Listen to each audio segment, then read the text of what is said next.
اس کے بارے میں یہ کہ اس نے تقریباً کم و بیش 90 لوگوں تک کا قتل کرا تھا اس نے جادو کے زور پہ، اور اس کا یہ کہنا تھا کہ اس کا کام ہی صرف مارنے کا تھا، جو اور کوئی کام ہی نہیں کرتا تھا۔ اس کو خونی جادوگر اسی وجہ سے کہا گیا تھا۔ لیکن اس کے مرنے کے بعد کیا ہوا میں آپ کو وہ بتاؤں گا کہ جس اذیت ناک موت یہ مرا تھا، اور پھر اس کا ہمزاد جو جگایا تھا، اس کے بارے میں آج آپ کو بتاؤں گا۔ پہلے میں اس ماسٹر لنگڑے کے بارے میں آپ کو بتا دوں۔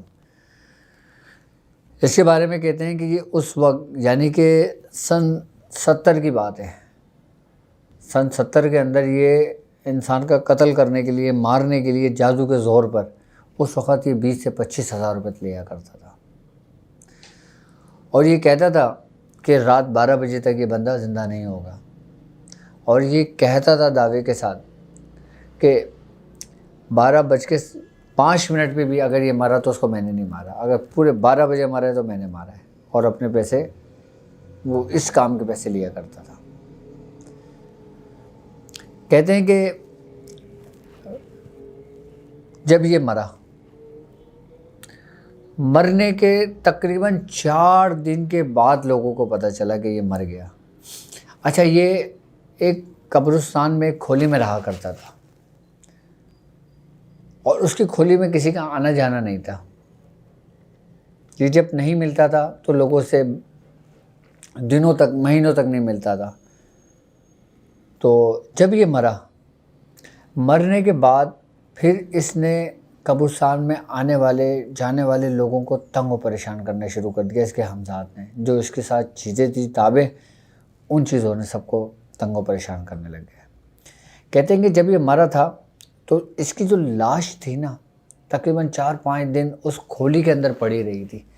اس کی لاش کو چینٹیوں نے کھا لیا تھا، اس کی آنکھیں بالکل خالی کر دیا تھا، اس کا آنکھوں کا حصہ۔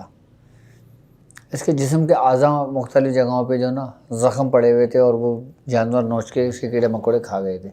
جب لوگوں کو پتہ چلا تو لوگوں نے اس کو دیکھا، کچھ لوگ وہاں پہ اکٹھا ہوئے سانگڑ کے اندر، اور اس کو وہاں سے نکال کے اس کے اوپر پانی ڈال کے اس کو ایسی قبرستان میں دفنا دیا تھا۔ کہتے ہیں کہ پھر اس کھولی کے اندر، جس کھولی میں یہ مرا تھا نا، وہاں پہ رات کو آوازیں آتی تھیں، بابا بابا بابا کہاں ہو، بابا کہاں ہو، اور دروازے ہلتے تھے، پوری کھولی ہلتی تھی۔ تو ہوتا یہ تھا کہ جب لوگ قبرستان کے اندر فاتحہ پڑھنے آتے یا کسی میت کو لینے آتے یا دفنانے آتے تو یہ ان لوگوں کو تنگ کرتا تھا وہاں پہ۔ تو جو قبرستان میں آنے والے لوگ ہوا کرتے تھے نا، ان کے اندر خوف مسلط کرتا تھا۔ تو دادا میاں نے، ہمارے جو دادا استاد تھے، انہوں نے ایک دفعہ میاں حضور کو بلایا اور کہا کہ جاؤ طارق، تم سانگڑ جاؤ، اور فلاں قبرستان کے اندر ماسٹر لنگڑا مرا ہے، اس کو وہاں دفنایا ہے، اور وہ اتنا خطرناک ہے کہ وہ لوگوں کو اس طریقے کے تنگ و پریشان کرتا ہے۔ تو دادا استاد نے ہمارے میاں حضور کو بھیجا کہ جاؤ تم سانگڑ جاؤ، اور سانگڑ جا کر ماسٹر لنگڑا مر گیا، اور وہ اس طریقے سے وہاں واقعات ہو رہے ہیں، تو تم جا کے اس کے ہمزاد کو اس کو قید کرو جا کے۔ تو میاں حضور فرماتے ہیں کہ میں سن 1974 یا 75 کی بات ہے، تو میں اس وقت سانگڑ گیا تھا۔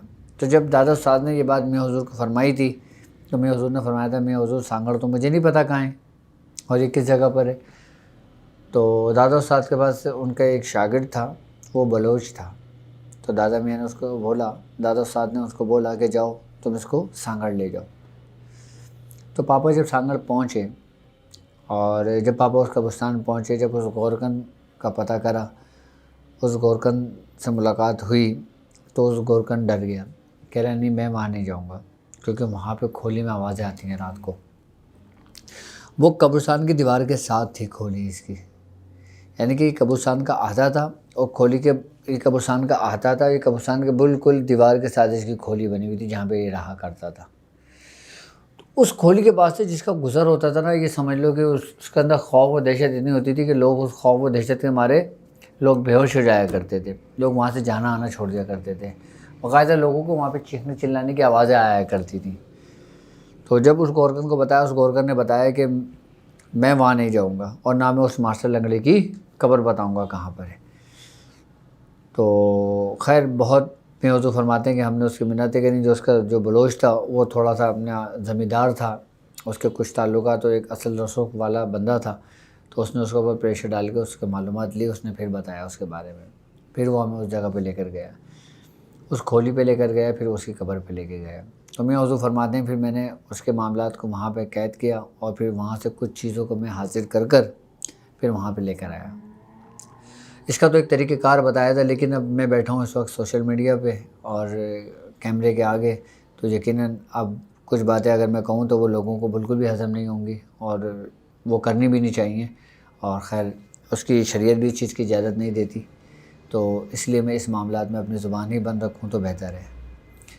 اور دوسری بات یہ ہے کہ جب میں حضور اس کھولی کے اندر، میں حضور فرماتے ہیں کہ میں نے 40 دن گزارے تھے، اور ان جتنی بھی شیاطین حمزات تھے نا، ان سب کو میں حضور نے حاضر کرا کے وہاں پہ اس کو ختم کرا تھا، اور جو اس کے حمزات تھا میں حضور اس کو لے کر آئے تھے۔ پھر وہاں پہ لوگوں کی جان چھٹی تھی اور پھر لوگ قبرستان میں آنا جانا لوگوں نے شروع کیا تھا۔ تو اصل مقصد یہ کام کرنا میاں حضور کا ان لوگوں کے لیے بھلائی کے لیے تھا کہ جو لوگ وہاں پہ پریشان تھے ان شیاطین کی وجہ سے۔ تو میاں حضور نے ان معاملات کو وہاں سے سمیٹا اور سمیٹ کر پھر لے کر آئے تھے یہاں پر۔ یہ تھا ماسٹر لنگڑے کا معاملہ، ماسٹر لنگڑے کا واقعہ، جو میاں حضور نے جس طریقے سے اس کا کام کیا تھا۔ میاں حضور فرماتے ہیں کہ میں نے جس طریقے سے اس کو حاضر کیا تھا نا، وہ پورا واقعہ، پورا طریقہ کار میں نے سمجھایا تھا کہ میں نے کس طریقے سے کیا تھا، کیا کیا سامان رکھا تھا، کیا آیا تھا، پھر کیا بات ہوئی تھی، یہ پوری ڈیٹیلز میں حضور نے تفصیلی بتائی تھی اس ماسٹر لنگڑے کے بارے میں، کیونکہ وہ کچھ خوفناک معاملات ہیں، وہ کچھ منظر تھے، اس لیے میں انشاءاللہ اس کے متعلق تو اتنی کھل کے گفتگو نہیں کر سکتا، لیکن میں تھوڑی تھوڑی آپ سے کرتا رہوں گا۔ اور اب ہم بات کرتے ہیں یہ کالا کلوہ کون ہے۔ آپ نے اکثر عملیات سفلی میں جو لوگ سفلی جادوگر کرتے ہیں، جو لوگ سفلی علم کرتے ہیں، یا جو لوگ گندا علم کرتے ہیں، جو کالا علم کرتے ہیں، وہ اس نام سے اچھی طریقے سے واقف ہوں گے کہ کالا کلوہ کیا ہے، اس کی کیا حقیقت ہے، کالا کلوے کے بعد کچا کلوہ کیا ہے، اس کی کیا حقیقت ہے، اور چھوٹا کلوہ کیا ہے، اس کی کیا حقیقت ہے۔ انڈیا کے اندر اس کو مختلف ناموں سے پکارا جاتا ہے۔ کچھ انڈین میں اس کو ناٹا کلوہ بھی کہتے ہیں، کچھ کالا کلوہ بھی کہتے ہیں، کچھ چھوٹا کلوہ بھی کہتے ہیں، اور کچھ کچا کلوہ بھی کہتے ہیں۔ آج میں آپ کو بارے میں بتاؤں کہ یہ اصل میں ہے کیا۔ میں شروع کرتا ہوں کچا کلوہ سے۔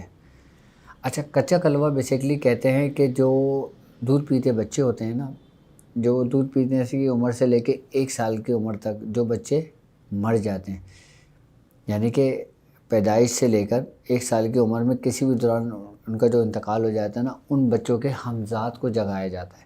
جب ان بچوں کے حمزات کو جگایا جاتا ہے نا، وہ کچا کلوہ بنتا ہے، اس کو کچا کلوہ کہتے ہیں۔ اور یہ سمجھ لیں کہ ہمارے مذہب کے اندر یہ حرام ہے، گناہ ہے، اور یہ سمجھ لیں کہ اس کرنے والے کی بخشش نہیں ہے، ایسا کرنے والے لوگوں کی۔ لیکن اب ظاہر سی بات ہے، جہاں پہ اچھے لوگ ہوتے ہیں وہاں پہ برے لوگ بھی یقیناً ہوتے ہیں، اور جو کالے لوگ علم کرنے والے ہوتے ہیں، کالا جادو کرنے والے ہوتے ہیں، کیوں ان کو کہا گیا ہے کہ یہ جہنمی ہے؟ اسی وجہ سے کہ ان کے جو یہ فعل ہوتے ہیں نا، ان فعل کی وجہ سے ان کو جہنمی قرار دیا گیا ہے کہ ان کی بخشش نہیں ہے، اور ان کے پاس جانے والے بھی نقصان دہ، وہ بھی انہیں اس میں شمار ہوتے ہیں جو ان سے مدد طلب کرتے ہیں، یعنی کہ جادو کرنے اور کروانے والا دونوں جہنمی ہیں۔ آئی بس سمجھ۔ اب میں تھوڑا سا آپ کو اس کا پس منظر بتا دیتا ہوں تاکہ آپ لوگوں کے دلوں میں ان کے لیے شدید اور سخت نفرت پیدا ہو کہ یہ لوگ کس طریقے کا فعل کرتے ہیں۔ آپ کو صرف اور صرف یہ بتانے کا مقصد یہی ہے کہ جو لوگ کہتے ہیں نا کہ کالا جادو کالے جادو سے ہی ختم ہوتا ہے۔ اب ایک نیک شخص، ایک مسلمان گھرانہ، اس کے اوپر اگر کالا جادو ہوا ہے تو اس کو لوگ بولتے ہیں نا کہ بھائی تم کالے والے کے پاس ہی جاؤ، اسی سے کرواؤ تو تمہارا کام ہوگا۔ اب میں ان کی حقیقت آپ کو بتاؤں کہ کس طرح آپ کے ایمان سے کھیلتے ہیں ایسے لوگ، جو یہ لوگ ایسا بولتے ہیں، اور جب آپ جاتے ہیں تو پھر آپ بھی اسی زمرے کے اندر آتے ہیں۔ اب میں آپ کو کچے کلوے کی تھوڑی سی حقیقت بتاتا ہوں کہ جو کالے علم کرنے والے جو لوگ ہوتے ہیں نا، دیکھیں سب سے بڑی بات یہ ہے کہ ایمان تو ان کے دل میں ہوتا نہیں ہے۔ ایمان تو اسی دن نکل جاتا ہے کہ جس دن یہ شرک کا پہلا کلام پڑھتے ہیں، جس دن یہ پہلا قدم اٹھاتے ہیں اپنے اس راستے کے لیے۔ ایمان سے تو وہ خارج ہو جاتے ہیں، مسلمان اسلام سے تو وہ لوگ خارج ہو جاتے ہیں، ان کا اسلام سے کوئی تعلق نہیں ہوتا۔ اب جس شخص کا اسلام سے کوئی تعلق نہ ہو تو پھر وہ جو چاہے کرے، جو چاہے کرتا ہے پھر وہ. آئی نا بس سمجھ میں. اب کچے کلوے کو جگانے کے لیے جو نا اس عملیات سفلی میں بھی جو نا لوگ اس کو برا جانتے ہیں, برا مانتے ہیں. باقاعدہ اس کے جو بڑے بڑے جو استاد ہوتے ہیں نا وہ بھی منع کرتے ہیں کہ تم کچا کلوہ نہ جگاؤ, تم پکا کلوہ نہ جگاؤ. اس کو منع کرتے ہیں باقاعدہ. کیوں؟ کیونکہ یہ ایک بڑی اذیت ناک موت ہوتی ہے. یہ جو مارتے ہیں نا, جو حمزاد کو جو جگایا جاتا ہے. اب اس کا حمزاد کا جگانے کا میں آپ کو ایک چھوٹا سا طریقہ کار سمجھا دیتا ہوں. جو شیاطین ہوتے ہیں نا, جو کھالے جادوگر ہوتے ہیں, یہ جو ملعون لوگ ہوتے ہیں, یہ لوگ کرتے یہ ہیں کہ جب بچہ پیدا ہوتا ہے اور پیدا ہونے کے مہینے 2 مہینے 3 مہینے بعد جب اس بچے کا کوئی نہ کوئی حادثاتی صورت کے اندر کوئی وصال ہو جاتا ہے, یعنی کہ جل جاتا ہے, اور یا کوئی حادثاتی اموات ہو جاتی ہے, یا ایسے معاملات میں, یا اس کی فیملی کے اوپر جادو کیا ہو جس کی وجہ سے وہ بچہ بھی مرا ہو. آئی نا بات سمجھ میں. ایک تو دیکھیں وہ ہوتا ہے جو قدرت کی طرف سے ہو اموات, ایک وہ اموات ہوتی ہے جو حادثاتی اموات ہوں. حادثاتی اموات کے اندر جو بچے مر جاتے ہیں نا, پھر یہ جادوگر جو ہوتے ہیں نا اس کی کھوج میں ہوتے ہیں کہ ایسے بچوں کی قبر کا کھوج پتہ لگائیں کہ وہ بچے کون لوگ ہیں. پھر یہ کرتے یہ ہیں کہ یہ جو نا اپنے ساتھ تقریباً 5 لیٹر دودھ لے کے جاتے ہیں اسی قبر پہ, اور یہ پھر اس قبر کو کھودتے ہیں, اس بچے کو نکالتے ہیں معصوم, اور اس کو باقاعدہ اس ٹرے میں جہاں پہ دودھ ہوتے ہیں وہاں پہ اس کو لٹال دیتے ہیں. پھر یہ شیطان لوگ اپنے منتر پڑھتے ہیں, اپنے کام کرتے ہیں اور اپنے اس کو کرتے ہیں. تو وہ جو حمزاد ہوتا ہے نا, تو وہ پھر رونے لگتا ہے بچہ زور زور سے. اچھا بچہ رونے لگتا ہے, پھر وہ بچہ کھڑا ہو جاتا ہے. پھر جب بچہ وہ کھڑا ہوتا ہے نا, پھر وہ قول و قرار کرتا ہے اس سے عامل کے ساتھ. اچھا منتر اور اس میں لازمی یہ کام یہ لوگ شیطانی, بس آپ کو پتہ ہے کہ غلط کام کا طریقہ غلط ہی ہوتا ہے. اچھا اس کے بعد کرتے یہ ہیں کہ پھر وہ بچہ لیٹ جاتا ہے, اس کے بعد پھر وہ اس کو اسی قبر میں لپیٹ دے, اس کو قبر میں دفنا دیتے ہیں. پھر وہ دودھ لے کر عامل جو ہوتے ہیں نا, یہ شیاطین عامل ہوتے ہیں, پھر یہ ان کو اپنے کمرے میں لے جاتے ہیں. پھر یہ اس دودھ کو پکاتے ہیں اور پھر اس میں سے یہ مکھن نکالتے ہیں, اور مکھن نکالنے کے بعد جو نا پھر اس کا چراغ جلاتے ہیں, اور چراغ جلا کے جو نا پھر اس بچے کی جو روئی ہوتی ہے نا, جس کے ناک میں جو اس کے آنکھوں پہ رکھی ہوتی ہے, پھر اس سے بتی بناتے ہیں, پھر اس کو جلاتے ہیں. پھر وہ اس کا حمزاد وہاں پہ حاضر ہو جاتا ہے. یہ ہوتا ہے کچا کلوہ. آپ سمجھ گئے آپ کچا کلوہ کسے ہوتا ہے؟ یار آپ لوگوں کو سمجھانے کے لیے نا صرف ایک چیز یہ ہوتی ہے, تو مجھے پوری اس کی ہسٹری اور پوری حقیقت بتانا پڑتی ہے آپ کو. آئی بس سمجھ میں. تو یہ ہسٹری یہ حقیقت اتنا کھل کے میں بتا رہا ہوں آپ کو, لیکن صرف اس لیے کہ آپ کو سمجھانے کے لیے کہ صحیح کیا ہے اور غلط کیا ہے. آپ کو یہ ٹاپک جو ہم نے رکھا ہے نا, یہ صرف اور صرف آپ کے اندر ایک شعور پیدا کرنا ہے کہ حقیقت کیا ہے, گمراہی کیا ہے, اچھا راستہ کیا ہے اور برا راستہ کیا ہے. آئی بات سمجھ میں. تو اس کو کچا کلوہ کہتے ہیں. یہ کچا کلوہ ہے اصل میں, اور اس کے بارے میں کہتے ہیں کہ یہ اتنا خطرناک ہوتا ہے, اس کا جو حمزاد ہوتا ہے, اس کا جو شیطان ہوتا ہے, کیونکہ وہ تو ظاہر سی بات ہے معصوم تھا نا بچہ. اب بچے کو کیا عقل ہے, کیا سوچ ہے, کیا سمجھے. پھر وہ جب بچہ وہ حمزاد کو جگاتے ہیں نا, پھر وہ سمجھ لیں کہ ایک وقت آتا ہے کہ یہ بچہ جو نا اس عامل کو بھی مار دیتا ہے. اتنا خطرناک ہوتا ہے. اچھا اس عامل کو جو یہ بچہ مارتا ہے نا, اس بچے کے حمزاد سے جو مرتا ہے عامل جس نے اس کو جگایا ہوتا ہے, جب وہ مرتا ہے نا تو پھر وہ سمجھ لیں کہ کالا کلوہ بنتا ہے. اب آپ کے سمجھ میں آ گئی بات کہ کچا کلوہ کیا ہوتا ہے اور کالا کلوہ کیا ہوتا ہے. یہ وہی سارے حمزاد, یہ وہی سارے شیاطین چل رہے ہیں, لیکن اس کی بھی کیٹیگری ہے. آئی نا بس سمجھ میں. اب اس کی جو کیٹیگری چل رہی ہے نا, میں اس کو تھوڑا سا ایکسپلین کر رہا ہوں آپ کو, اس کی حقیقت سے آگاہی دے رہا ہوں آپ کو.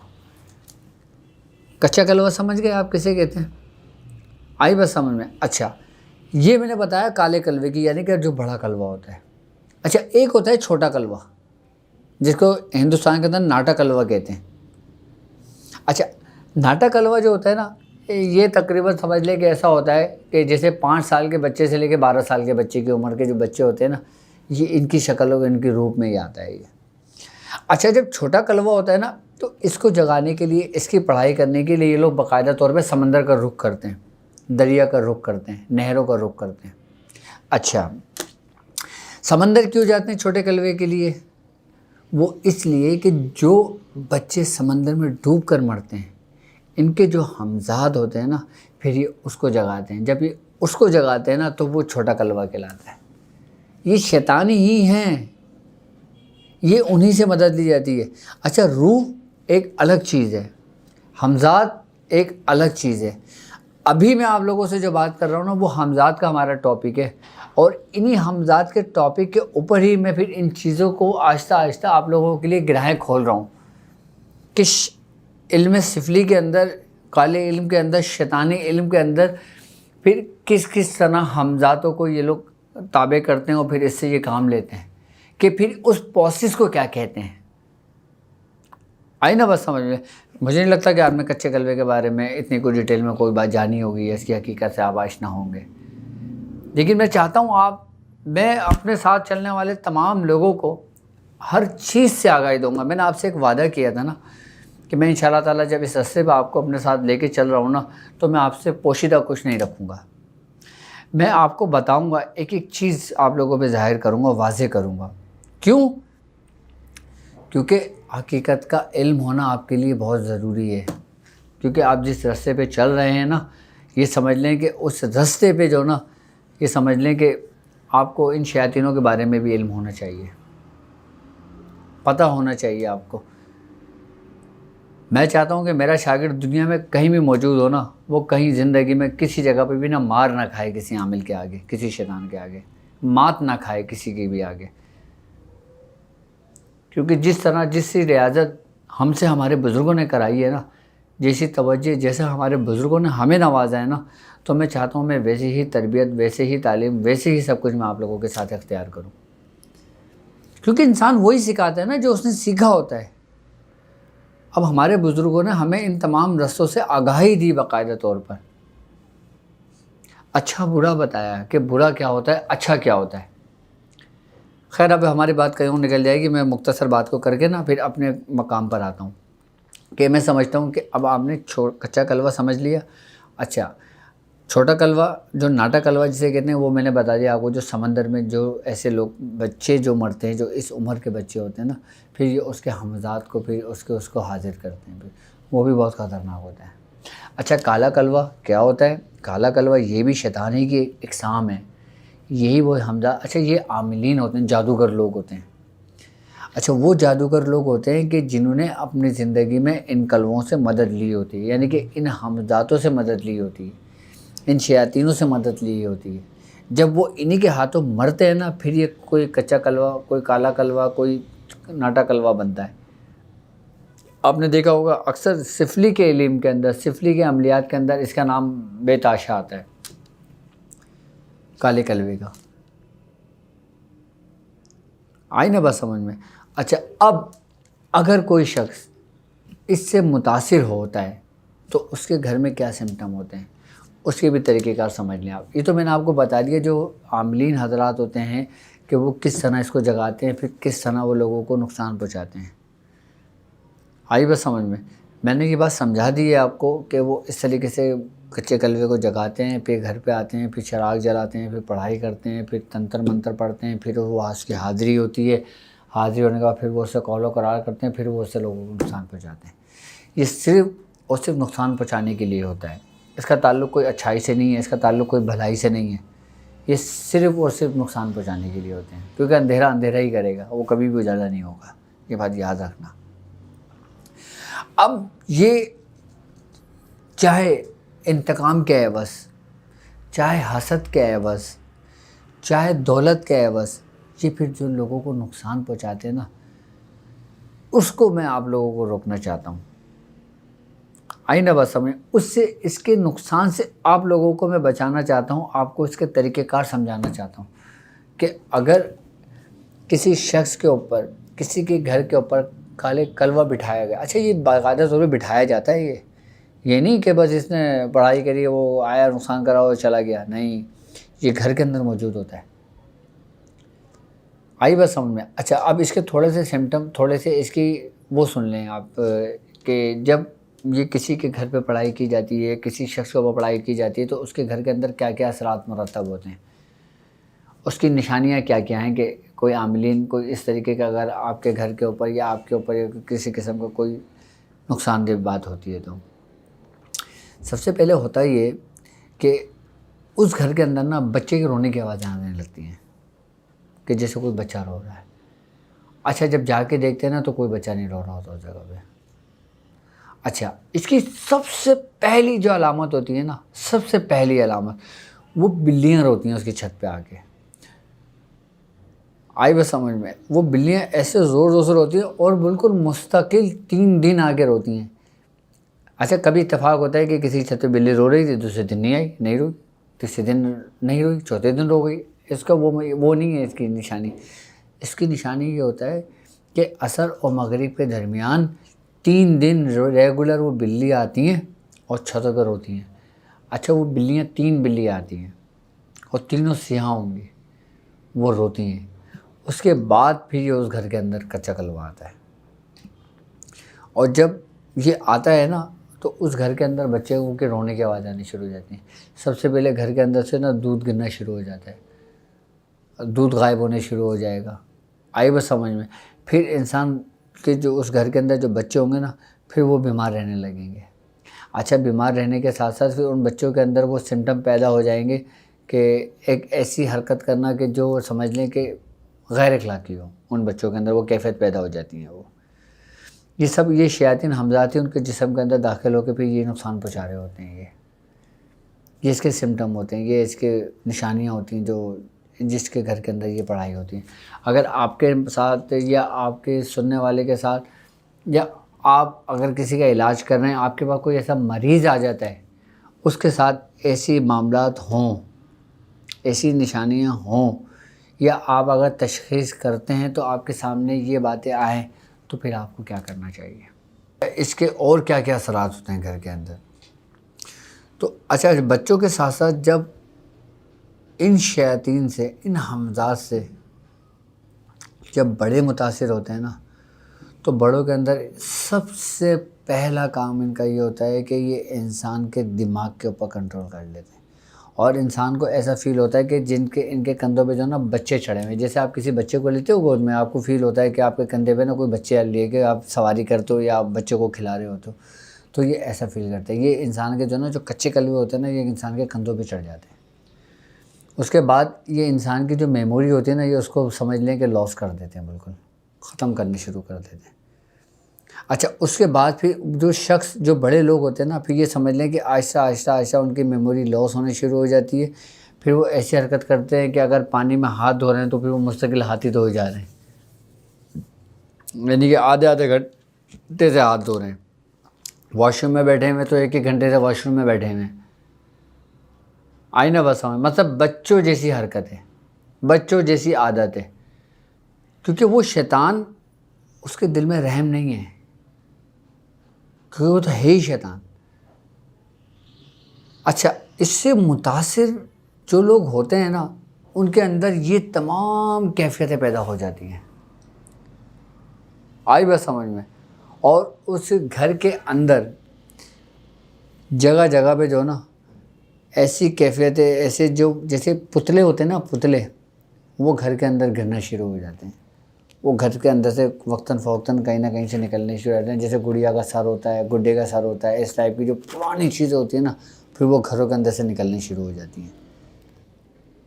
کہیں گھر کے گارڈن سے نکل رہی ہیں، تو کہیں گھر سے اسٹور سے نکل رہی ہیں، تو کہیں گھر سے وہاں سے نکل رہی ہیں، اور پھر یہ کیفیت آہستہ آہستہ پیدا ہونے شروع ہو جاتی ہے۔ تو یہ سارے میں نے آپ کو اس کے سمٹم بتائیں کہ اس میں کیا کیا کیفیتیں ہوتی ہیں، کیا کیا اس کی نشانیاں ہیں کہ ان عاملین کی۔ اچھا کچا کلوا ہو، چھوٹا کلوا ہو، یا بڑا کلوا ہو، یا کالا کلوا ہو، یہ سارے سمجھ لیں کہ ایک اسٹیپ بائی اسٹیپ ہیں۔ میں نے آپ کو سمجھا دیا کہ کچا کلوا کسے کہتے ہیں، اور پھر چھوٹا کلوا کیسے بنتا ہے، اور پھر بڑا کلوا کیسے ہوتا ہے، اور پھر کالا کلبہ کسے کہتے ہیں. یہ سارے سمجھ لیں کہ یہ پوری ترتیب ہے ان کی، ان شیطانوں کی. بھائی پناہ مانگی گئی ہے، کیوں پناہ مانگی گئی؟ کیوں کہا گیا ہے وَقُلْ رَبِّ أَعُوذُ بِكَ مِنْ ہَمَزَاتِ الشَّيَاطِينِ؟ اسی لیے پناہ مانگی گئی ہے کہ یہ انسان کے گھر تو گھر، انسان کی نسلیں اجاڑ دیتے ہیں، انسان کو تباہ و برباد کر دیتے ہیں. اور اللہ تعالیٰ باقاعدہ یہ بات کہہ رہا ہے، قرآن میں کہہ رہا ہے کہ اور میں پناہ مانگتا ہوں کہ وہ حاضر ہوں. اس کا مطلب کیا ہوا؟ کہ وہ حاضر بھی ہوتے ہیں. اچھا، ایک ہوتا ہے کہ آپ نے کسی کو بلایا تو وہ آیا، ایک وہ ہوتا ہے کہ جو خود ہی آیا. سب سے خطرناک وہ ہوتا ہے جس کو آپ نے بلایا اور وہ آیا، وہ سب سے زیادہ خطرناک ہوتا ہے. حاضر یہی ہے نا کہ یہ شیاطین حاضر ہوتے ہیں، ان لوگوں سے جبھی تو پناہیں مانگی گئی ہیں. انسان جب دیکھو، اللہ تبارک تعالیٰ قرآن میں کہتا ہے کہ جو شخص ہماری یاد سے تغافل برتتا ہے ہم اس پہ شیطان مسلط کر دیتے ہیں، اور وہ شیطان اس کے ساتھ ساتھ رہتا ہے، اور وہ یہ سمجھتا ہے کہ میں ہدایت پر ہوں، جبکہ وہ ہدایت پر نہیں ہوتا.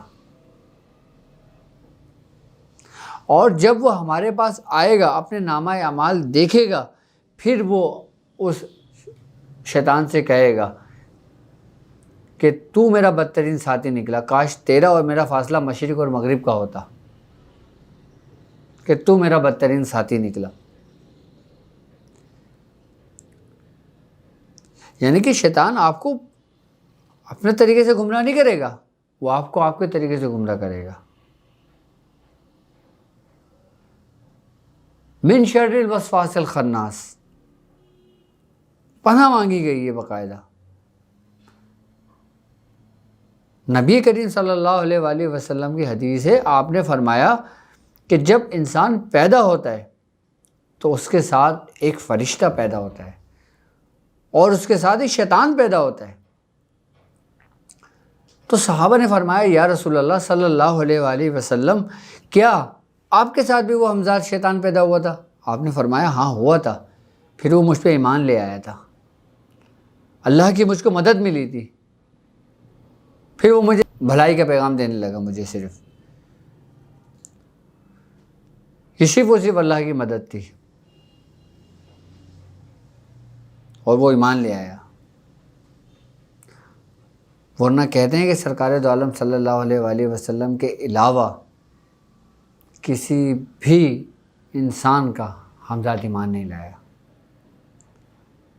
سوا واحد سرکار دو عالم صلی اللہ علیہ وآلہ وسلم آپ ہیں جو آپ کا ہمزاد ایمان لے آیا تھا. ورنہ اس شیطان کا تو کام ہی برائی کی طرف، برائی کی دعوت دینا ہے، انسان کو اکسانا ہے، وسوسہ ڈالنا ہے.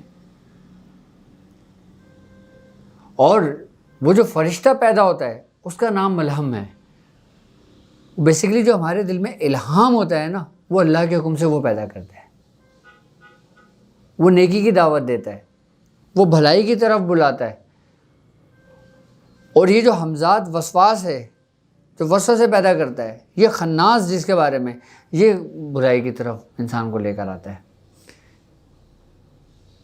یعنی کہ ایک فرشتہ ہو گیا، ایک شیطان ہو گیا، دونوں کی جنگ چل رہی ہے. اس کے بیچ میں درمیان کون ہے؟ انسان کا قلب، انسان.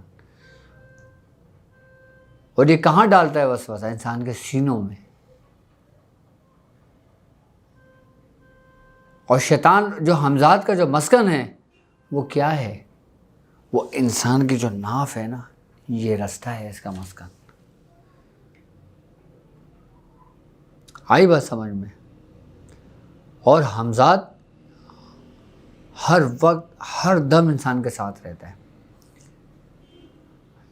اور جب انسان مرتا ہے تو یہی ہمزاد قبر کے اندر تدفین کر دیا جاتا ہے، قبر کے اندر دفن کر دیا جاتا ہے. آپ مٹی پڑھ کے ڈالتے ہیں نا کہ 3 دفعہ آپ نے دعا پڑھی، آپ نے مٹی قبر کے اوپر ڈالی ہے. کیوں کرتے ہیں آپ؟ کیوں پڑھتے ہو؟ آپ کو پتہ ہے آپ اسی ہی لیے وہ دعا پڑھ کے مٹی ڈالتے ہو کہ وہ حمزات جو ہے نا، وہ شیطان جو ہے نا، وہ اس کی برکت کی، اس کی دعا کی برکت سے اس کے قبر کے اندر ہی دفن ہو جائے، وہ باہر نہ نکلے۔ یہ ہے مسلمانوں کا حمزات۔ اچھا، مسلمانوں کا حمزات ہماری قبروں کے اندر باقاعدہ قید کر دیا جاتا ہے۔ اچھا، وہ مسلمان جو حادثاتی صورت میں جن کا انتقال ہو جاتا ہے، اچھا، اللہ رب العزت ان حمزادوں کو باقاعدہ طور پر فرشتوں کو حکم دے کر ان کو ایک جگہ پہ منتقل کر دیتے ہیں قیامت تک کے لیے۔ آئی بات سمجھ میں؟ اچھا، مسلمانوں کا حمزات اتنا طاقتور، اتنا خطرناک نہیں ہوتا کہ جتنا ایک ایسے غیر مذہب شخص کا ہوتا ہے کہ جس کا تعلق دین سے کچھ نہیں ہوتا، اسلام سے کچھ نہیں ہوتا۔ اس کے ساتھ جو حمزات ہوتا ہے، اس کا جو شیطان ہوتا ہے، وہ سب سے زیادہ خطرناک ہوتا ہے۔ آئی بات سمجھ میں؟ ہمارے بزرگان دین فرماتے ہیں کہ اگر تمہیں کہیں باہر ڈر و خوف ہو، تمہیں کوئی شیطان تنگ کر رہا ہو، کوئی حمزات تنگ کر رہا ہو، کوئی جنات تنگ کر رہا ہو، کوئی بھی جادو تمہیں تنگ کر رہا ہو، تم کہیں پر بھی ہو تو مسلمانوں کے قبرستان میں چلے جاؤ، وہاں پہ تم امن پاؤ گے۔ اب لوگ قبرستان میں جانے سے ڈرتے ہیں کہ نہیں جی، یعنی کہ مسلمانوں کا جو قبرستان ہے نا، وہاں پہ امن ہے، وہاں پہ سکون ہے، وہاں پہ روحانیت ہے، کیونکہ حدیث ہے۔ آئی بات سمجھ میں؟ جہاں پہ 40 قبر ہوتی ہیں، وہاں پہ ایک نیک بندے کی قبر ہوتی ہے اللہ کے۔ اس نیک بندے کی وجہ سے ان قبرستان کے اوپر سے عذاب اٹھا لیا جاتا ہے۔ اور جہاں پہ اللہ کے دوست آرام کر رہے ہوں تو سب سے زیادہ امن کی جگہ وہ نہیں ہوگی تو اور کون سی ہوگی؟ پھر کس چیز کا ڈر ہے قبرستان کے نام سے آپ لوگوں کو؟ قبرستان کا ڈر و خوف اپنے دل و دماغ سے نکال دیں۔ یہ سب سے زیادہ امن اور سب سے زیادہ سکون کی جگہ ہے کہ اگر آپ کو کوئی چیز تنگ کر رہی ہو تو آپ قبرستان میں چلے جاؤ، آپ سوال ہی پیدا نہیں ہوتا، وہ چیز آپ کے قریب آ جائے، قبرستان کے اندر داخل ہو جائے۔ اچھا، ان شیاطین کا قبرستان کے اندر داخلہ بھی منع ہے، یہ بھی یاد رکھنا۔ ہاں، قبرستان کے اندر داخل نہیں ہو سکتے یہ شیطان۔ بس پھر وہ قبرستان کے اندر جو ہوتا ہے نا، وہ ہمارا خوف ہوتا ہے اپنا۔ اور باقاعدہ قبرستان پہ مختلف لوگوں کی ڈیوٹیز بھی ہوتی ہیں۔ کسی دن میں قبرستان کے متعلق، قبرستان کے اوپر پورا پروگرام کروں گا کہ وہاں کیا کیا معاملات ہیں اور ہم کس طرح وہاں سے استمداد لے سکتے ہیں، کس طرح ہم اپنے بزرگوں سے مدد لے سکتے ہیں، اور قبرستان ہمیں کیوں جانا چاہیے۔ نبی کریم صلی اللہ علیہ وآلہ وسلم نے ہمیں کیوں حکم دیا تھا قبرستان جایا کرو، کیوں ہمیں حکم ہوا تھا، کیوں ہمیں بتایا گیا تھا، قبرستان کی کیا اہمیت ہے عام جگہوں سے۔ آئی بات سمجھ میں؟ انشاءاللہ تعالیٰ اس کے بارے میں پوری ڈیٹیل سے پروگرام کروں گا۔ تو میں سمجھتا ہوں حمزات کے بارے میں بھی سمجھ گئے ہوں گے۔ اب میں آپ کو ان شیاطینی حمزات کے بارے میں بتاتا ہوں جو خونی حمزات ہوتے ہیں۔ خونی حمزات کسے کہتے ہیں اور خونی حمزات کس کے ہوتے ہیں؟ خونی حمزات اس کے کہتے ہیں کہ جو، یہ سمجھ لیں آپ کہ جس نے کبھی اپنی زندگی میں کلمہ نہ پڑھا ہو، جو غیر مذہب لوگ ہوتے ہیں۔ آئی بات سمجھ میں؟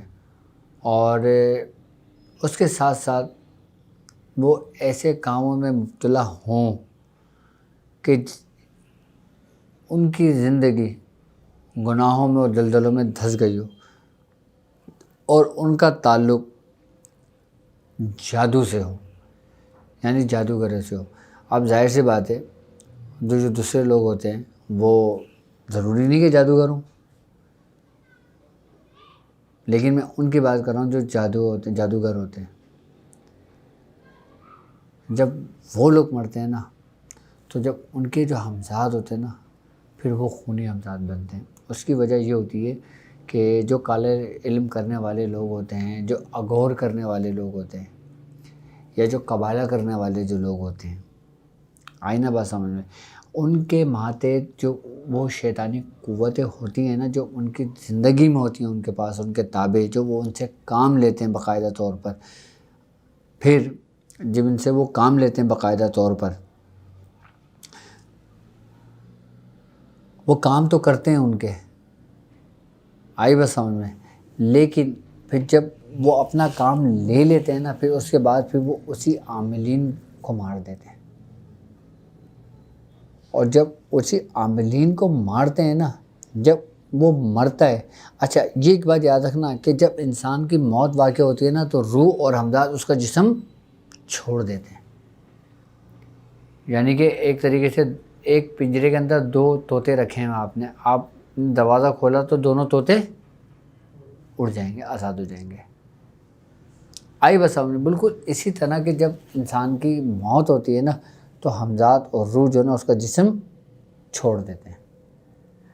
اچھا جب یہی شیاطین جادوگر جو ہوتے ہیں، آئی بس سمجھ میں، جب یہی جو جادوگر ہوتے ہیں جب یہ مرتے ہیں نا، تو سمجھ لو کہ ان کے جو حمزات ہوتے ہیں نا، جو دنیا میں ان کے تابع جو چیزیں ہوتی ہیں، پھر یہ اس کو جو نا اپنے ساتھ ملا لیتے ہیں،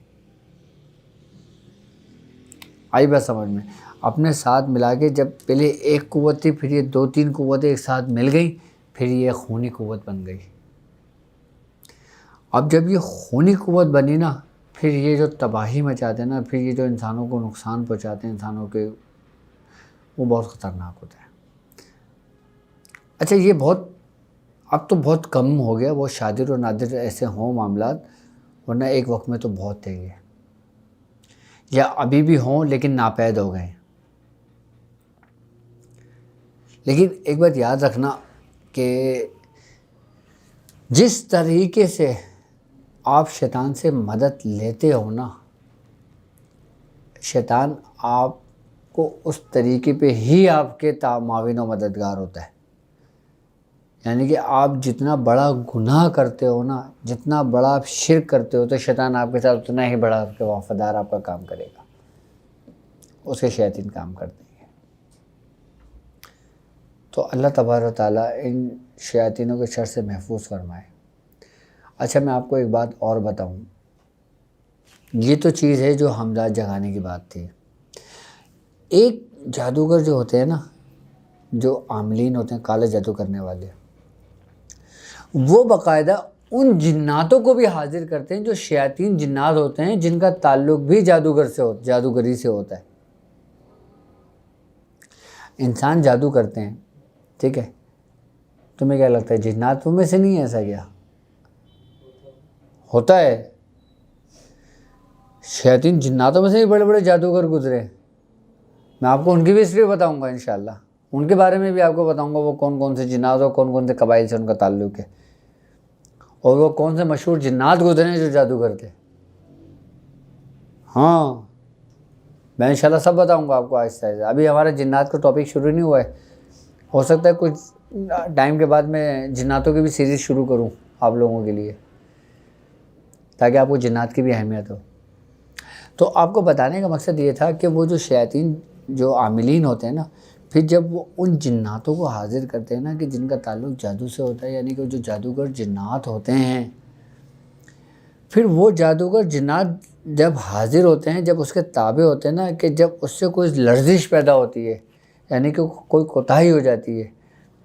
اچھا ایک بات یاد رکھنا کہ یہ شیاطین جو ہوتے ہیں نا، یہ آپ کو ایک لمحے کی سیکنڈ کی غلطی سے نا آپ کو مار دیتے ہیں۔ ہاں آپ یہ نہیں سمجھیں کہ اس کو ہم نے تابع کر لیا تو یہ ساری زندگی میرے تابع رہیں گے، پھر یہ مجھ پہ آنکھ نہیں اٹھا سکتے چاہے میں لاکھ غلطیاں کر لوں، ایسا نہیں ہوتا، پھر یہ پلک جھپکتے انسان کا کام کر دیتی ہیں۔ پھر اس میں تخت ہوتا ہے، یہ تختہ ہوتا ہے۔ ہاں یہ کام کرنے والے لوگ جو نا، یہ ایک لمحے کے لیے بھی سوتے نہیں ہیں رات میں، یہ بھی یاد رکھنا۔ ہاں کیونکہ ان کو پتہ ہے کہ اگر ہم رات میں سو گئے نا، پھر ہمیں ہمیشہ کے لیے سلا دیں گے، یہ بڑا خطرناک راستہ ہے بھائی۔ بس میں نے بہت لوگوں کو ان اندھیروں سے نکالا ہے، بہت لوگوں کی رہنمائی کری ہے، ان شیاطینوں کے ہاتھوں سے نکالے لوگوں کو۔ کچھ لوگ ایسے تھے جو اس راستے پر تھے، لیکن پھر میں نے ان کو وہاں سے نکالا اور پھر سلسلے کی تعلیمات کی طرف لگایا۔ آج الحمدللہ وہ اپنے راستے پر ہیں۔ وہ کہتے ہیں کہ واجد بھائی یہ ناممکن سی بات تھی کہ یہ چیزیں ختم ہو جائیں، تو میں نے کہا بھائی اللہ کی ذات پہ بھروسہ رکھو، یہ سلسلے کی برکت ہے، یہ سلسلے کا فیض ہے۔ یہ تو میں سمجھتا ہوں حمزات کے بارے میں بھی آپ اچھی طرح سمجھ گئے ہوں گے کہ حمزات کیا ہے اور خونی حمزات کسے کہتے ہیں، یہ بھی میں نے آپ کو بتا دیا، اور ان شیاطین جادوگروں کے بھی میں نے بارے میں آپ کو تفصیلی بتا دیا۔ اور اب ان کا علاج سن لیں۔ اس کا علاج کرنے کے لیے سب سے پہلے آپ کو خود کو اسٹرانگ ہونا بہت ضروری ہے،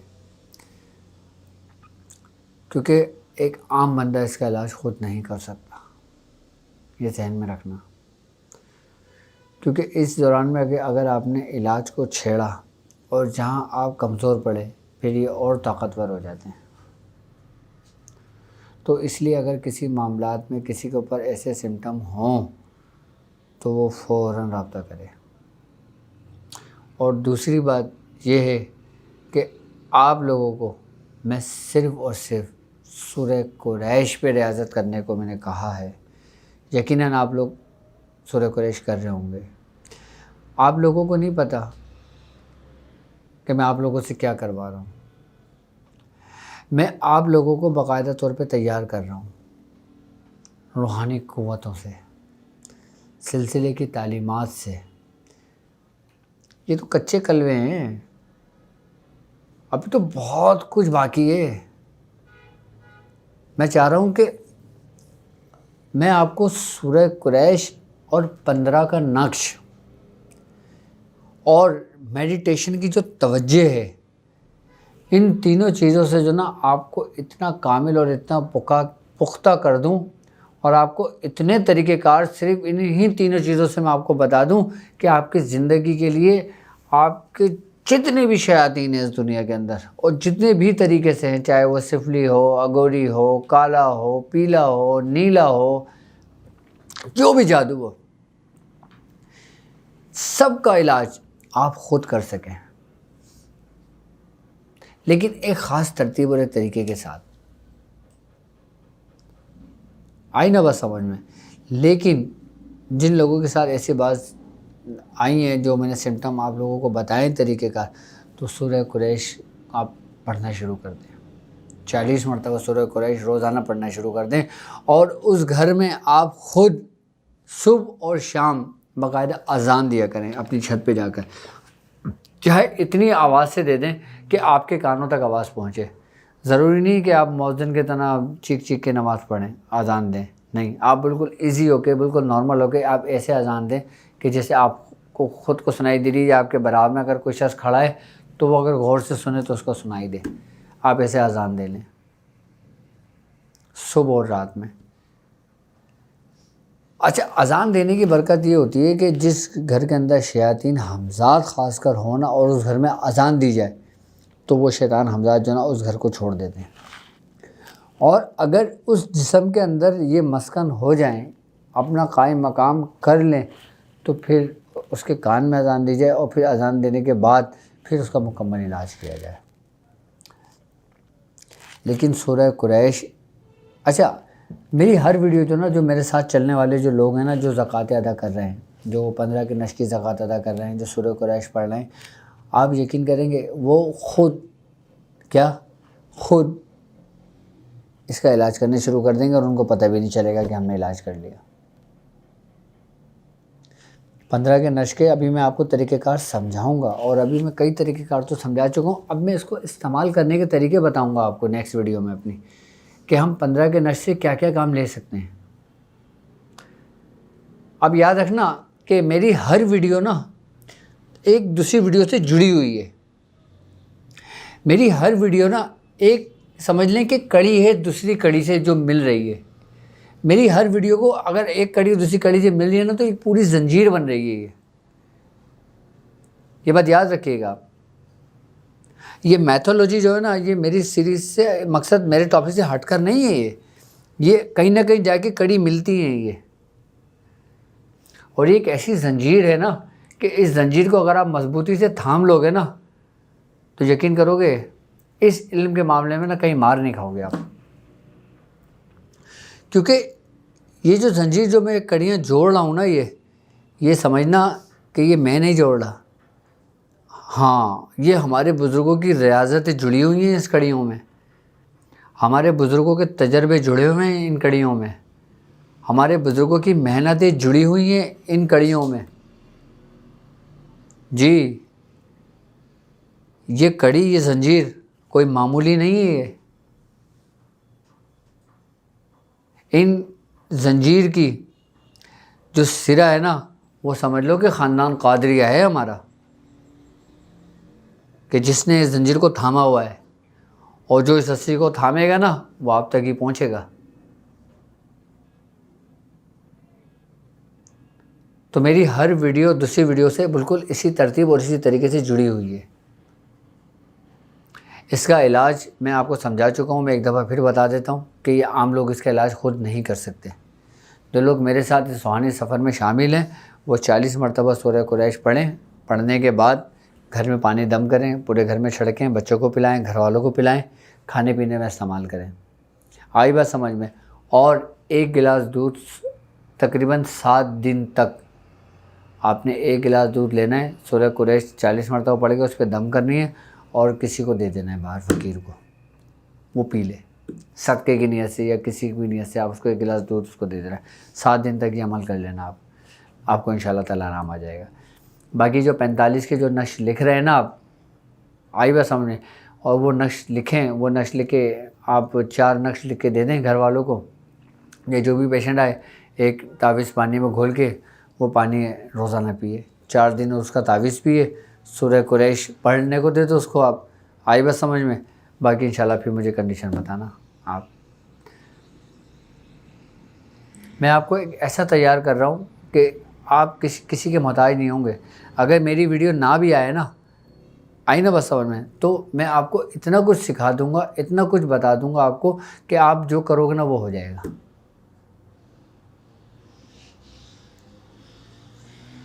میں نہیں چاہتا کہ آپ میرے محتاج ہوں, میں نہیں چاہتا کہ آپ کسی اور کے محتاج ہوں. میں چاہتا ہوں کہ آپ خود کفیل ہوں, آپ خود اپنے معاملات کو حل کریں. جس طرح جس کی ریاضت ہمارے بزرگوں نے ہم کو کروائی ہے نا, انشاءاللہ تعالی ہم آپ کو کرواتے ہیں. اچھا لوگ جو ان حمزات کے چکر میں پڑتے ہیں نا, جو لوگ یہ کہتے ہیں کہ یار ہمیں حمزات کا عمل کرا دو, ہم حمزات کا عمل کر لیتے ہیں, یہ آسانی کے ساتھ ہو جائے گا اور یہ جلدی ہو جائے گا اور اس میں کوئی ڈر و خوف نہیں ہے. تو ایک بات یاد رکھنا, حمزات کا جو عمل ہوتا ہے نا یہ بہت خطرناک عمل ہوتا ہے. ہاں ہم سمجھتے ہیں کہ حمزات کا عمل جو نا آسان ہوتا ہے. حمزات کا عمل ایسے نہیں کرنا چاہیے بغیر استاد کے. آئی بات سمجھ میں کہ جب تک آپ کے پیچھے آپ کی پشت مضبوط نہ ہو نا تو یہ حمزات جگاتے وقت اگر آپ سے کوئی لرزش سے کوئی جگہ غلطی ہو جاتی ہے تو یہ چیز آپ کو مار دیتی ہے. اچھا اگر حمزات جگانا بھی ہو نا تو انسان جو نا صرف اس سے کرے کہ جیسے میاں حضور نے کرا تھا. کیا کہ وہ جو حمزات تھا نا جب وہ مرا تھا تو وہ لوگوں کو باقاعدہ طور پہ وہاں پہ نقصان پہنچا رہا تھا اس قبرستان میں, اس جگہ پر, کیونکہ اس کی کھولی قبرستان سے باہر تھی, جس طریقے سے میں نے سمجھایا تھا. تو قبرستان میں آنے والے لوگوں کو نا تنگ و پریشان کرتے تھے.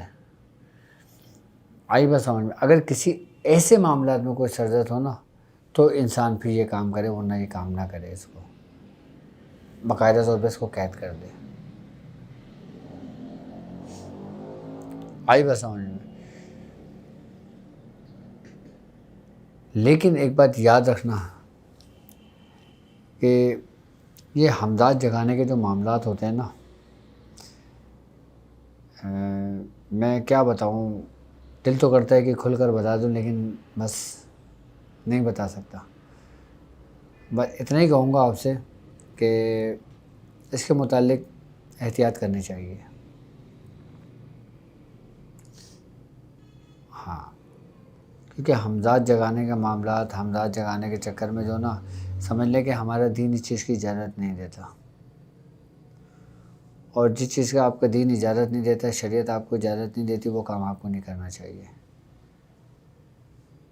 ہاں، اگر کوئی ہمزاد آپ کو مل جائے، ہمزاد مل جانے سے مطلب یہ ہوتا ہے کہ آپ کسی کا علاج کرنے گئے ہیں، اس جگہ پہ کوئی ہمزاد ہو، آپ اس ہمزاد کو حاضر کر کے آپ اپنے تابع کر لیں اس کو، اس میں کوئی کبات نہیں ہے، کیونکہ آپ نے اس کو مصیبت سے نجات دلائی ہے، اور جس کو مصیبت سے نجات دلائی ہے، جس ہمزاد شیطان کو آپ نے اپنے پاس رکھا ہے، آپ اسے کام لیں، کرے گا۔ ہم نے تو دوائیں تک بھروائی ہیں، ہاں آئی بس سمجھ میں، ہم نے تو کام کروائے باقاعدہ، اپنے کارخانے میں کام کر رہے ہوتے تھے یہ چیزیں۔ لیکن ایک بات ہے کہ جب ہم یہ کام کرتے تھے نا، تو ہم گھر نہیں جا سکتے تھے، ہم گھر میں نہیں رہتے تھے، ہماری کھولی الگ تھی، ہمارا کارخانہ الگ تھا، ہمارا کھانا پینا الگ تھا، ہمارا سونا الگ تھا۔ کئی سالوں تک تو میں گھر سے الگ رہا ہوں اپنے، صرف اسی کام کی وجہ سے، کیونکہ ان چیزوں کو لے کر آپ گھر نہیں جا سکتے۔ ہاں، ان چیزوں کو آپ لے کے گھر نہیں جا سکتے آپ، لیکن ان چیزوں پہ بھی ہم نے بڑی بڑی ریاستیں کری تھی، ایسے نہیں کہ ہم گئے اور بس وہ آ گئی، نہیں نہیں جی، جب کوئی معاملات آیا کرتے تھے، جب کوئی کام آیا کرتے تھے، تو وہ بھی انہی معاملات کو دیکھا کرتے تھے۔ لیکن جب ایک وقت آیا، میاں حضور نے ان سب کو سمیٹا، سب کو کہا کہ اب جو تم نے اپنے پاس قید کیا ہوا ہے، ان سب کو ختم کرو، ان کو جا کے قید کر کے آؤ اور ان کو ختم کرو۔ اچھا، میں آپ کو ایک بات بتاؤں، یہ بھی ایک بڑے راز کی بات ہے، میں آپ کو بتانا نہیں چاہتا، لیکن میں پھر بھی آپ کو بتاتا ہوں کہ ان کی بھی عدالتیں لگتی ہیں، آئی بس سمجھ میں۔ اور اس وقت کراچی کے اندر جو عدالت جہاں لگتی ہیں نا، وہ ہے حضرت عالم شاہ بخاری کا مزار، روحانی دنیا کی بات کر رہا ہوں میں آپ سے۔ تو اچھا، ہمیں بھی نہیں پتہ تھی یہ بات، ہمیں یہ بات پتہ ہے کب پتہ چلی؟ ہمیں یہ بات اس وقت پتہ چلی کہ جب میاں حضور نے ہم سے کہا کہ ان چیزوں کو سمیٹو، سمندر میں پھینکو، اور ان چیزوں کو لو اور عالم شاہ بخاری پہ جا کے قید کر کے آؤ، بند کر کے آؤ وہاں پر، اس کو چھوڑ کے آؤ۔ تو میں نے میاں حضور سے فرمایا، میں نے میاں حضور سے کہا کہ میاں عالم شاہ بخاری پہ کیوں؟ عبداللہ شاہ غازی چلے جاتا ہوں، میں وہیں جمع کرا دوں گا۔ کہہ رہے نہیں، جہاں کا بولا ہے وہیں کرو۔ تو پھر میاں حضور نے بتایا تھا کہ وہاں پہ باقاعدہ شیاطین کا قید خانہ بنا ہوا ہے۔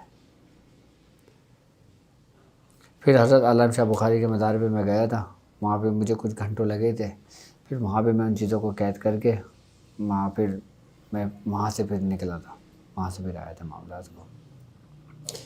یہ بات بھی سن 2005 کی ہے، شاید 2005 کی بات ہے، 2004 یا 5، انہی سن کے بعد ہے، درمیان کا بات ہے، آج 15-16 سال ہو گئے اس بات کو بھی۔ لیکن جب میاں حضور نے چھڑوایا تھا، پھر میں نے ان چیزوں کو آزاد کر دیا تھا۔ پھر سلسلے کی تعلیمات، پھر سلسلے کے ذکر و اذکار، پھر سلسلے کے اشغال، پھر سلسلے کے معاملات، پھر اس کو لے کے چلے تھے۔ پھر جب اس کو لے کے چلے تھے تو پھر ہمیں بڑا افسوس ہوا تھا اپنے اوپر، ہم نے کہا یار ہم نے تو اپنی زندگی ضائع کر دی پچھلی، اصل تو یہ ہے۔ تو پھر میاں حضور نے کہا تھا کہ حقیقتاً اصل یہی ہے روحانیت، وہ تو صرف ایک شکل تھا جس رستے پہ تم آئے تھے۔ تو یہ باتیں، یہ معاملات جو میں بتاتا ہوں نا، تو یہ سمجھ لیں کہ یہ اس زندگی کا ایک ریفلیکشن ہے خالی۔ بتانے کو تو بہت کچھ ہے، لیکن بس اصل مقصد صرف بتانا نہیں، آپ کو اس کا حل بتانا ہے کہ اگر آپ کی زندگی کے اندر وہ معاملات ہو جائے نا، تو آپ کس طرح اس کا حل کریں آپ۔ دیکھیں عقل مند شخص وہی ہے جو دوسروں کے تجربے سے خود فائدہ اٹھائے. ہم نے اپنے بزرگوں کے تجربے سے فائدہ اٹھایا اور خود تجربات کیے. آئی بس سمجھ میں؟ یعنی کہ ہمارے بزرگوں سے بھی ہمیں تجربے سے فائدہ ہوا، جو ہم نے خود تجربے کیے اس کا بھی ہمیں فائدہ ہوا. اب آپ لوگ ہمارے تجربے سے فائدہ اٹھائیں. سورہ قریش کے ذریعے ہی میں آپ کو ان شیاطین کو قید کرنے کا طریقہ بھی سمجھاؤں گا.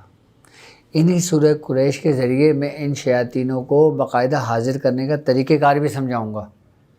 ان سورہ قریش کے ذریعے ہی باقاعدہ طور پہ ان شیاطین کو جلانے کا اور بھگانے کا اور قید کرنے کا طریقہ کار بھی سمجھاؤں گا آپ کو. سورہ قریش میں نے آپ کو ایسی اینٹی بایوٹک دی ہے جو آپ کو پوری دنیا میں کہیں نہیں ملے گی. ایسی کہ سورہ قریش آپ کے لیے ایسی ہے کہ سمجھ لیں کہ آپ اس سے دنیا کا ہر ایک کام کر سکتے ہیں. کوئی کام دنیا میں ایسا نہیں ہے جو اس سے نہ ہوتا ہو. میں آپ کو دیو کے بارے میں بتاؤں گا. ہاں، اور دیو کی تفسیر بتاؤں گا آپ کو اس سے سورہ قریش کے ذریعے. ہاں، اور پھر سورہ قریش کے ذریعے ہی پھر میں آپ کو ایسے ایسے طریقہ کار تعلیم کروں گا کہ جو آپ کی وجہ سے دنیا کو فائدہ ہوگا. لیکن بس آپ لوگوں مجھ سے ایک وعدہ کریں گے کہ آپ صرف اور صرف یہ کام اگر کریں گے تو اللہ اور اس کے رسول کی رضا کے لیے کریں گے، لوگوں کی بھلائی کے لیے کریں گے. آپ اپنی یہ نیت رکھیں گے انشاءاللہ تعالیٰ، دیکھیں آپ کیسا کمال حاصل ہوتا ہے آپ کو. آئی بس سمجھ میں؟ اور ایک بات یاد رکھنا کہ جب ہم کسی کا علاج و معالجہ کرتے ہیں نا، جب ہم کسی کی چوکی لگاتے ہیں، یا سورہ قریش کی بھی میں چوکیاں بتاؤں گا آپ کو کہ سورہ قریش کی چوکی کیسے لگاتے ہیں. جب ہم کسی کا علاج کرتے ہیں نا تو اس کے اندر ہمیں بخورات کا استعمال کرنا پڑتا ہے. ہمیں اس کے اندر باقاعدہ کچھ ایسے سامان کا بندوبست کرنا پڑتا ہے کہ جس کی وجہ سے پھر ان چیزوں کو ہم حاصل کرتے ہیں، اس میں آسانی ہو جاتی ہے. پھر باقاعدہ طور پہ ان کی خوراکوں کو دیا جاتا ہے. ان بخورات کا استعمال کر کے ان کی خوشبوؤں کا استعمال کیا جاتا ہے. وہ چیزیں جو ہوتی ہیں نا بخورات، وہ مہنگے ہوتے ہیں، اس میں خرچہ ہوتا ہے اصل چیز. باقی کام کسی کا مشکل نہیں ہوتا، کوئی کام کوئی بھی ناممکن نہیں ہے. ہاں، صرف اور صرف کیا ہے، انہی چیزوں کا استعمال، انہی چیزوں کا طریقہ کار کہ کتنے دن کون سا بخور جلے گا، پھر کتنے دن بعد بخور کب تبدیل ہوگا، کتنے دن کے بعد اس کو خوراک دی جائے گی، کتنے دن کے بعد یہ کام ہمارا مکمل ہوگا. یہ اصل طریقہ کار ہے. یہ چیزیں سیکھنے کے لیے لوگ جو نا سالوں سالوں لوگوں کے چپلیں کھینچ دیتے ہیں اپنی. لیکن یہ میرا وعدہ ہے آپ سے کہ میں انشاءاللہ تعالیٰ آپ کو اچھی چپل میں سب کچھ بتاؤں گا کہ آپ کی چپل نہیں گھسے گی. آپ کو ہر چیز گھر بیٹھے ملے گی، آپ کو سب طریقہ کار، آپ کو ہر ایک وہ چیز میں آپ کو انشاءاللہ تعالیٰ اس کے طریقہ کار سمجھاؤں گا. سورہ قریش کے اتنے لاتعداد طریقے ہیں نا. صرف 1100 کی اگر میں بات کروں نا، یہ تو صرف مختصر طریقے ہیں 1100 سے. جی، سورہ قریش کے اتنے طریقے نا کہ سمجھ لیں کہ آپ کی سوچ ہوگی کام کرنے کے. الحمدللہ سورہ قریش پہ ہمارے بزرگوں کو بڑا کمانڈ حاصل ہے. ہمارے بزرگوں کی سورہ قریش پہ بڑی گرفت ہے، اور سورہ قریش کی ہمارے بزرگوں پہ بڑی گرفت ہے. ہمارے بزرگوں کی گرفت سے مراد ان کی ریاضت ہے، اور سورہ قریش کی گرفت سے مراد اس کی روحانیت ان کے اندر منتقل ہے. اور میں سمجھتا ہوں انشاءاللہ یہ سیریز، یہ ویڈیو آپ کو پسند آئی ہوگی. اور اگر اس سے متعلق مزید آپ کے دل و دماغ میں کوئی سوالات ہوں یا کوئی ایسے معاملات ہوں جو آپ پوچھنا چاہیں تو آپ مجھ سے کمنٹس میں پوچھ سکتے ہیں. اور ٹیلی گرام پہ ہمارا گروپ ہے باقاعدہ پریکٹس آف میڈیٹیشن کے نام سے. اور جو خواتین کا گروپ بالکل الگ ہے، اور جو مرد حضرات کا گروپ ہے وہ بالکل الگ ہے. جو میری بہنیں خواتین ہیں وہ اپنا گروپ جوائن کریں لیڈیز کا، پریکٹس آف میڈیٹیشن کا ٹیلی گرام پہ، اور جو مرد حضرات ہیں وہ گروپ جوائن کر لیں۔ باقاعدہ دونوں گروپ کے جو لنکس ہیں وہ ڈسکرپشن میں موجود ہیں، اور ڈسکرپشن میں ہمارے کال سینٹر کا ہمارا بھی نمبر موجود ہے، آپ اس پہ بھی ہمیں اپنے میسیج اور ای میل بھی آپ ہمیں کر سکتے ہیں، ہم سے رہنمائی لے سکتے ہیں کسی بھی معاملات میں، اور انشاءاللہ تعالی بہت جلد آپ سے ملاقات ہوگی، اس سے کہ آپ اپنا بہت زیادہ خیال رکھیں گے۔ السلام علیکم ورحمۃ اللہ وبرکاتہ۔